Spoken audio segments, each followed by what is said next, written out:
Ju njohim me edicionin informativ të lajmeve. Kjo është Radio 7.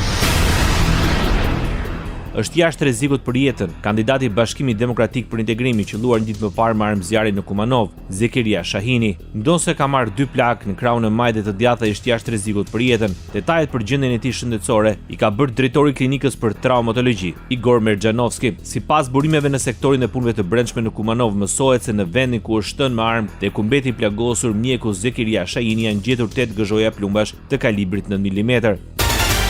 Bashkimi Demokratik për Integrim kërkon nga organet e rendit të zbardhin rastin e plagosjes së bartësit të listës së tyre në komunën e Likovës, Zekeria Shahini. Nënkryetari i BDI-s Arber Ademi deklaroi se faktet e para dhe dëshmitë e pamjet e kamerave të sigurisë flasin qartë për një sulm të drejtë për drejtë nga një individ me maskë i cili ka vepruar për t'i rrezikuar jetën kandidatit ton. Ky nuk është një incident i zakonshëm, por një akt i rëndë, i qëllimshëm dhe makabër që synon të krijojë pasiguri, frikë dhe tension. Për këtë arsye ne dënojmë ashpër këtë akt barbar dhe kriminal dhe kërkojmë reagim të menjëhershëm, serioz dhe transparent nga institucionet kompetente, veçanërisht nga Ministria e Punëve të Brendshme dhe Prokuroria Publike. Ai kërkoi arrestimin e autorit dhe çdo person që është i përfshirë në këtë ngjarje.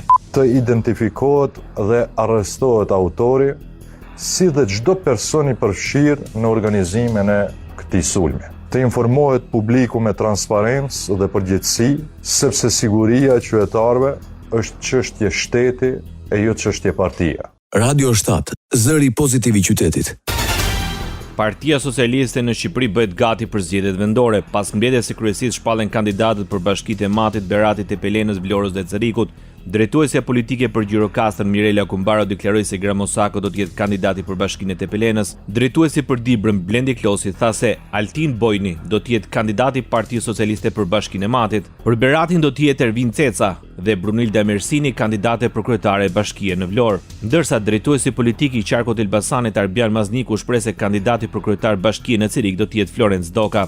Florenci është një jurist i cili ka një eksperiencë gjatë administrative, ka punuar në bashkinë e Cirikut në disa funksione për një periudhë gjatë, një person që ka lidhje të ngushta me qytetin dhe eksperiencë administrative në nivel vendor, por dhe në institucione qendrore, duke siguruar në këtë mënyrë një vijimësi të punëve të mira që janë bërë në atë bashki. Pas shpalljes së kandidatëve të Partisë Socialiste për zgjedhjet vendore, Partia Demokratike shpalos alternativën qeverise. Për bashkinë e Cerikut kandidon Amarildo Hoxha me profesion doktor. Lajmin e ka bërë të ditur dega e Partisë Demokratike në Cerik. Amarildo Hoxha është njeriu i dur ton demokratët i cili do të rikthejë besimin dhe shpresën tek qytetarët e Cerikut, thuhet në reagimin e degës Partisë Demokratike në Cerik. Partia Demokratike në Shqipëri akuzon socialistët për bllokim të nismave opozitare. Në konferencën e kryetarëve shumica rrëzoi kërkesën e grupit parlamentar të Partisë Demokratike për zhvillim të mocionit me debat për ngritjen e një komisioni të posaçëm të Kuvendit të Shqipërisë në lidhje me fondet nga programi i PART. Pas debateve, kërkesa e opozitës për mocion me debat u rrëzua nga mazhoranca. Kreu i grupit parlamentar të Partisë Demokratike Gazmend Bardhi u shpreh se çdo javë do të ketë kërkesa për debat nga opozita. Ajo kërkoi ngritjen e një komisioni të posaçëm parlamentar për dyshimet mbi keqpërdorimet të 33 milionë eurove, fonde të IPART. Ndoqët lajmet shkurt në Radio 7, zëri pozitiv i qytetit.